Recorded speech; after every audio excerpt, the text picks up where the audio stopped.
What the hell are we supposed to use, man? Harsh language?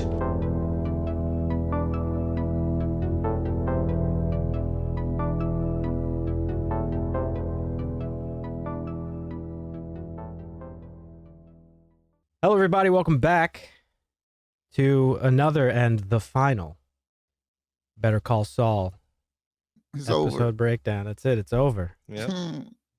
Season 6, Nothing left but time. episode 13, Saul Gone. As in, it's all gone, Dusty. Goddamn right you heard it from me first. Yeah. A lot of stuff to talk about in this episode. It was a packed episode. This episode here of Harsh Language, we're specifically going to be talking about this finale. We're going to have a video coming out later in the week about the full series, where we review the full series. So this video, we're going to keep it confined to just this episode. And again, there was a lot to talk about, so let's just get right into it here. 86 years.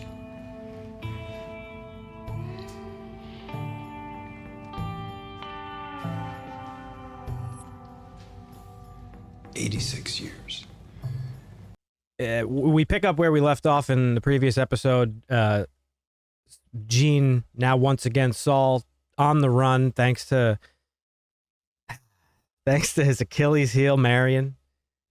She's the one. She brings it all down on top of him. After all that shit, some innocent little old lady is the one. Yep. Can't The believe life it. alert. Yeah, life alert. Doing its job, though. Good to see that that shit works. Yeah, they were very responsive, Yeah. really quick. Yeah.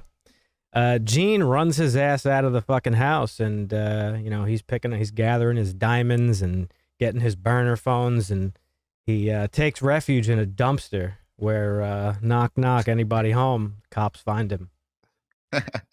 And the rest of the episode is actually kind of reminiscent of like a procedural, where we get to see a lot of like the subsequent like hearing. And Right. like we've been saying, Jimmy's on the hook for a boatload of fucking crimes, that more than we even imagined. Because we were fucking shocked while they were just reading shit off, conspiracy after the fact, and fucking money laundering and all sorts of crazy shit. I think his original sentence was like, what was it, like life plus 160 years in prison? Right. That was ridiculous, dude. It was a lot. I always find that funny that that's the way like our American law works. Is like, Stack it up. You Why never can't- know. well, the reason being is because you don't ever know, because there's always little things written into there. It's like, oh, well, with good behavior and when Yeah, right. you could, be able to get parole and stuff like that. So adding on like the 160 years to the life sentence is just like, no, you're just going to be in jail forever. Sorry. Yeah, there's no getting out, right? Yeah. Prison, not jail. After all that, it ended up being 86 years somehow. I don't know how they got Yeah. to that after that crazy confession. Well, yeah, I would imagine they probably give, again, I don't know a fucking thing about how the law works, but I would imagine there's some sort of like leeway for somebody who's like cooperating and like giving information. Yeah, I guess so.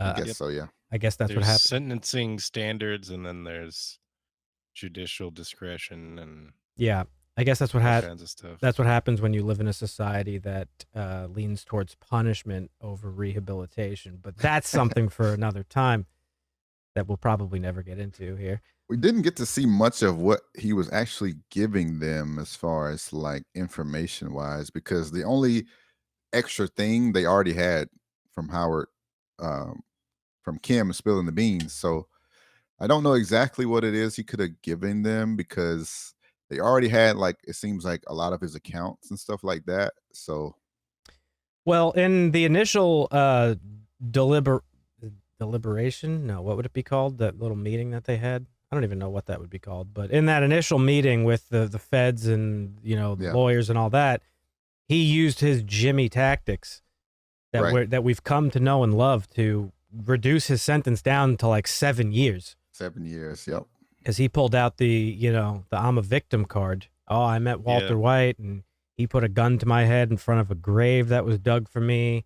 And He did. I did everything that I did because I was afraid, and this, that, and the other thing. And it was actually, there's an interesting thing that they do in this episode and the series, which we'll talk about in a different episode. But this was very reminiscent of Walter White's sort of character arc, where throughout all of Breaking Bad, like, he's saying, "Oh, I'm doing this for the family. It's all for the family. It's because I care about you guys." Until the very final climax of the show, where he's like, "Nah, I did this for me." Like, he finally admitted it.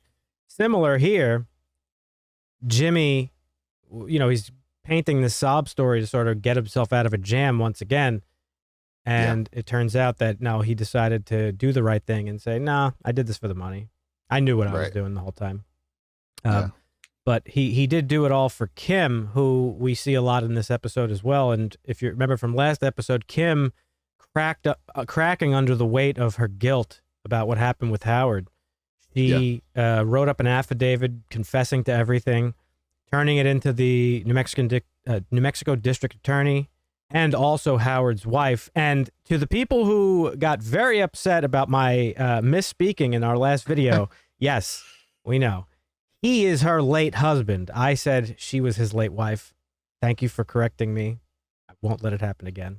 Yes, I love a good Dan correction. I'm personally. sure he will. But yeah, so Kim's sort of like, her thing is sort of up in the air throughout the course of this episode. We don't know what's going to happen. And we get a little bit of a glimpse into that from Jimmy's lawyer, who basically tells him that, Kim, like, we don't know what's going to happen. It depends on what Howard, because there's no evidence really of anything, because, Mike and the boys cleaned it up so well. So it really all depends on what Howard's wife wants to do. Right. Yeah. And they're kind of waiting on that. And Jimmy hears this, and this is a bit of a turning point in the episode. And, again, of course, the series. We also get the reintroduction of a Breaking Bad character that took me by surprise, but Marie's here. Marie. She's a big part of this episode because, of course, her husband Hank died. Steve Gomez died. Yep. And Marie was the only one looking younger than anybody else. Like, she actually was looking younger, or like equivalent of how she looked in Breaking Bad. I don't think Bryan Cranston looked like he aged that much. Like, he looked pretty much the same. I mean, I'm sure if you watched it side by side, there's like, noticeable differences, but I think they did that well. There were a lot of people I seen on the internet that were like pissed off about, like, oh, they didn't de-age Jesse or Walt. It's like, dude, who cares? Like, there were some funny memes about him. Who, Jesse? Yeah. Well, he's the one who looks noticeably older, but it's because he was a fucking kid when he did Breaking Bad. Right, exactly. Yeah. So, he was also noticeably older by the time Breaking Bad ended. Right. Yeah. That is true. He pretty much grew up. Like, I mean, he wasn't a kid, but he grew up during the course of that show. Right. But so during a lot of shit. So as we mentioned, Jimmy, negotiated himself down to a 7-year sentence at a cushy golf playing North Carolina federal penitentiary in North Carolina. And this was about to be the hardest case of that guy's life. the undefeated. He's never lost a case, right? Yeah. He's up against Saul fucking Goodman, dude. Right. That's no easy thing. And there was a bit of a theme that was pervasive throughout the course of this episode, and now I'm seeing throughout the course of the series, and that is time, as Dusty said early on. Time, reflection, regret, and there's multiple scenes where Jimmy's talking about a time machine. We first get a flashback to him and Mike in the desert from a season or two ago, and he asks Mike, "Hey, if you had a time machine, what would you do with it?" And Mike says, "I'd go back to the first time I took a bribe." I thought it was interesting at first. Mike said a date, which I think was the date his son Matty died. Yeah, that's what I thought too. That was his original date, and then he was like, "No, actually, no, I'm going to go back even further." Yeah, just prevent it all from happening. Prevent it all. Yeah, the recurring time machine question, it was super interesting. Yep. And it did lead to Walt open up a little bit, but nothing we didn't already know. But I think it also eventually led to Walt getting a little bit of insight into the slip in Jimmy's life and him saying, you've always been like this. Yeah. And that line, I think, basically sums up like the entire Better Call Saul series. But it also, I think, points back to Walt. Like Walt's kind of always been like this too, where he's always like regretted that one moment Well, that he pointed out. I was gonna make the point, but real quick, I just want to say the other date that Mike said, I think he wanted to go. I think he changed it because he was like, I'm just gonna go back and just change it all, not just my son dying, but like my life path as well, because obviously Mike finds himself in a position that he doesn't want to be in. Really, he's just doing it to provide for his granddaughter, because he feels guilty that his granddaughter is growing up without a father. Right. His daughter-in-law's like living without her husband. So this is his like way of. This is his cross to bear, basically, and this is why he's doing these things. But of course, if he had to go back, like many of us have these moments, if we can go back and change something, we would. And then the second time, as you mentioned, it was brought up, the time machine. It's a flashback to when Walt and Saul were in the safe house of the vacuum cleaner man, awaiting their transport to their new lives. Right. He asks Walt, and this was a really funny scene overall, I thought. But Walt was just freaking out as usual. Yeah, Walt was like obsessing over this tiny little unnoticeable click in the water burner. And it's a funny callback to Breaking Bad, because if you remember, there was that when he started making money, the first thing he did was fix that fucking water burner that was constantly breaking. If you remember, they always had cold water in the house. Yeah. And it was like a thing. And him fixing it was like the first time you were like, oh shit, this guy's like, he's doing it. He's getting it like the way his life is. He's always wanted it to be. Right. But also, it was reminiscent of the episode in Breaking Bad, the fly episode, where he was just obsessing over the fly that was in the lab. But in this scene, Jimmy asks him, "Hey, what would you do if you had a time machine?" And it was a funny little back and forth, because he frames the question around, "Hey, you're a scientist. What would you do?" And Walt's like, he's like blown away. He's like, that's theoretically and realistically impossible to time the semantics of he wasn't having it. And he's like, if you want to talk about regret, let's just talk about regret. What do I regret? And of course, he brings up the gray matter company that he started, that he co-founded with the I forget the names of the two characters, but those are his friends and former lover. And this has been his like driving. And I say his, like, I mean his, very specifically his driving force for everything he did in Breaking Bad. It was never about his family. It was always about the money, but it was this moment that he himself perceives as a slight to him. He always frames it as, they stole my idea. They forced me out of the company. They were sneaky. When it was really him. He chose to just be with Skylar. Away. Right. Yeah. So that was his big regret. And then Jimmy responds, or Saul responds with, such a shitty regret. Yeah. Yeah, it was, what was it even? I don't even remember it now. It was so insignificant. I don't remember. I think Jimmy really wanted to Slipping Jimmy, like fell down. Yeah. Oh, that's right. And he hurt his knee. He was mad that he hurt his knee. He hurt his knee pulling a con. Got himself through law school. It was one of those moments where Jimmy really wanted to confess like all his wrongdoings, like by his brother. Yeah. When he kept asking this question about regret, but it couldn't bring himself to do it. He was pulling cons to get himself through bartending school, and he said he hurt his knee. Yeah, bartending school. So he slipped a little too hard as Slippin' Jimmy. Yeah. And that's what he regrets. And Walter was like, "What? Like, I just told you this very personal thing, and like that's what you would regret?" And he's like, "Huh, you've always been the same guy." Yeah. And this was cool for as an audience, because like throughout the episode we're seeing Jimmy like, scheme and manipulate his way out of a life plus sentence.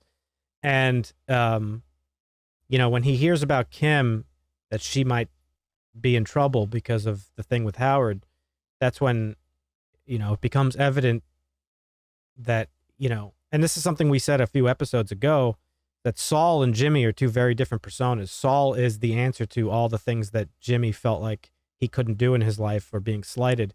Yes, he was always a manipulator and schemer, but deep down inside, as I said in that episode, he's always been like a good-hearted person. And we get to see that too. Another character coming back is Chuck. Yep. And we get a little moment with them, very reminiscent of all the scenes we've ever seen with them, where, you know, Jimmy is bringing him his food and his favorite apples, and he's telling him like, oh, hey, the place, you know, they might get the Financial Times. I'll bring that to you tomorrow or whatever. And Chuck's like, you know, I could just hire somebody to do this. Like, why are you doing this? And he's like, well, you're my brother, and I would do it for you. And you see a little look of regret on Chuck's face because Chuck wouldn't do this for Jimmy. And we know this because Chuck's the one who fucking prevented him from getting anywhere in law all his life, because he just felt like he wasn't worthy of like practicing the law, because it's such a sacred and timeless act. Right. So I kind of felt bad for Jimmy at that point, but I also did feel bad for Chuck because, you know, Chuck, you know, he did love Jimmy. He just was giving him tough love. He thought that that's sort of the love that he needed. But we get the confirmation that we always suspected, that Jimmy was always a good guy, right? And this was a really cool parallel with Walter White, and I like that they had Walter in this episode. They chose to showcase this. It's like, it was really nailing in the coffin of like, no, Walter is a shitty person. He was always a shitty person, and that's that. And Jimmy, while they sort of slowly started to build him up as like a similar character, no, he was a good guy. He just took on this persona and got carried away with it. And but you know, Kind of was. I mean, Yeah, I don't know that I go so far to say he was a good guy. I think he came to terms with who he was as a person through all his personas. But the only Jimmy was a reason, dick. the only reason he switched up and confessed, I think, is because maybe he just didn't want to be completely alone after everything's all said and done. well, Maybe he wanted to have some sort of connection with Well, there was, another I human, mean, because we know Francesca wasn't going to be paying him any type of visits Yeah. or phone calls. he got arrested and he's pacing around and he's like, what the fuck am I going to do? How is it going to go down like this? And then he sees the scratching on the wall, you know, my lawyer, ream yours, or some shit like that. And he has that boom, lawyered, you know, light bulb in his head. And then they go to the, what I would imagine is some sort of like plea agreement meeting where he's talking with the feds, but Marita's there. And he's like, oh, yeah, just bring her in, because he knows what's about to happen. Like, he's planning all this. Yeah, She of goes course. through this whole spiel. And this whole time she's going through about what he did. Like, I'm like, okay, is he going to say something really witty? Or is he just going to go into a monologue and explain his side of the story, which he did, which was brilliant, because he did it again in front of the judge. And it just panned to everybody's face. And so everybody's like, this shit again. Like, this is Jimmy doing Jimmy things. Yeah. But eventually he realized that what he wanted was, you know, him, and he ended up doing the right thing instead of Saul Goodmaning his way out of it. Yeah, well, to bridge off of what Marvin said about, you know, him sort of getting his way, and he says it at one point when the lawyer is like, what do you think you're going to get? Like, what's your end goal? And he's like, the same thing that always is, I come out on top. But again, when I say the goodness in him comes full circle, because like the goodness in him overtakes like the shadiness of him, because he makes a sacrifice for Kim. Like, he sees that Kim's going to be in trouble and he doesn't want that for her. So he bites the bullet and he tells them that, like, you know, it was all, we don't know exactly what he told them, but you kind of get the idea that he told them that, like, you know, everything that happened with Howard, it was all him, and like he put them in harm's way and she had nothing to do with it and all this stuff. And, you know, his sentence gets converted to 80 years, we find out. Yep. And we get a really emotional and heartfelt final scene between him and Kim. She comes to visit him in prison at an unspecified time. And, you know, she should have been an easy prediction. I don't know why I didn't think of this. I said a final smoking scene. That would have been. Two. Yeah. But it's always the simplicity. Sorry, Marvin, go on. I don't think it was that heartfelt. I didn't get like a rekindled love connection vibe type of thing there at the end. But that's not what it was. Just friends saying like a final goodbye. Like, Kim offering the cigarette was like an olive branch of sorts. Well, like showing her forgiveness. I mean, if I mean, I don't know how many exes you have, but like, if you were to run into an ex, right? Yeah. You know, you break up and stuff like that, but you don't have like a hatred for the person. You love them for however long you were like with them and stuff like that. So like that love never goes away. And I think that's what this was, is like, okay, like we had our time together. It was great. It was also bad. And like, of course, we still love each other. It's just in a different way. And I think that's what that was. Of like, it was like a final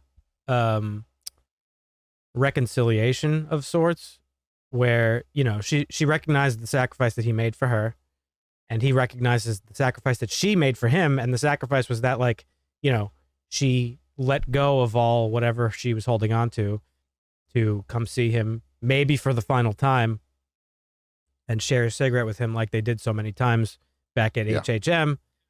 And, I actually got a little teary-eyed when he shot her the finger guns, because that's what, she did. And, I thought it was pretty emotional, because, like, they left it open-ended. Like, who knows what's going to happen? 80 years, and, he said, like, oh, with good behavior, you never know. And she was like, and she kind of was like, yeah, you never know, meaning like, maybe I'll be there when you get out.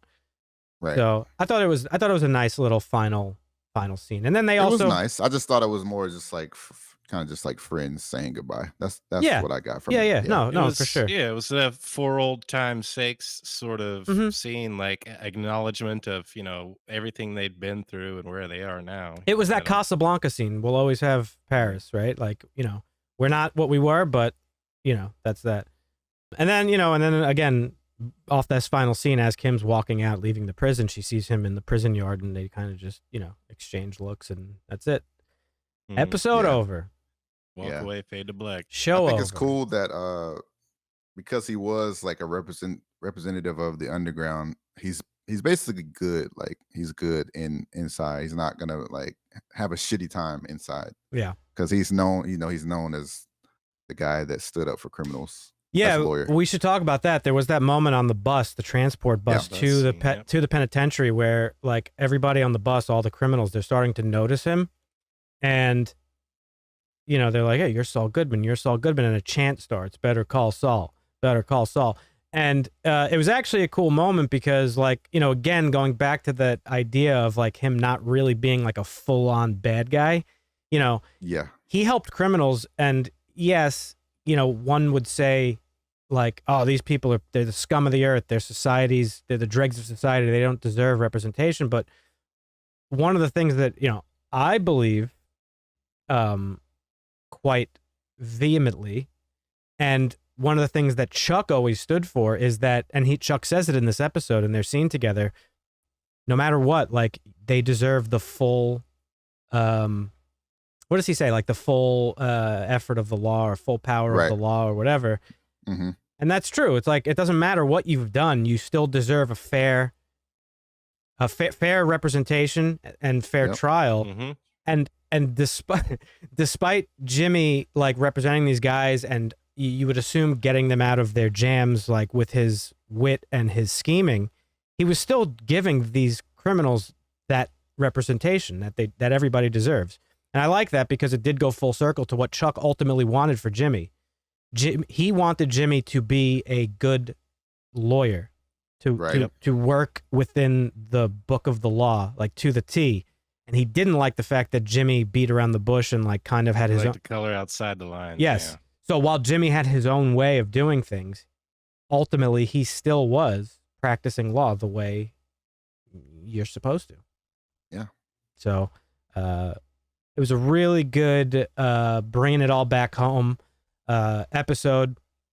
I think they ended it brilliantly. The only way that I would expect from Vince Gilligan has a way of sort of not letting fantasy sort of take its course and keeping things somewhat grounded in reality. What happened to Walter White, while yes, he went out in a blaze of glory in a shootout, and that's probably not realistic. It ended with him dying. And with this, it's like, where was this going to go? Like, is this guy going to be on the run forever? No, it's going to, eventually, it's Alaska. Right. Sadly. Eventually, it's going to catch up to him. And it did. And that was it. Yep. Yeah. Any final thoughts on this episode from you guys? I thought it was a great episode, worthy of the series, for sure. Yes, I agree. I thought it was good. great. I think the episode name Saul Gone was like a triple entendre, really, because all of Saul's shit is gone. He also sheds the persona of Saul, finally. So the show is leaving. The show is done. Yep. And I think we did see the death of Saul Goodman. Yeah, it's all gone. Everything. Everything. Yep. Well, let us know, guys, what you thought of the episode in the comments section below. As I mentioned, we are going to have a video on the full series coming out later this week. So subscribe to the YouTube channel and hit the notification bell to check that out. And you can also go check out all of our videos and recent podcast episodes on our website, harshlanguage.tv. And you can get in touch with us there as well. So check all that shit out. It helps us out a lot. Thanks. Austin. See ya.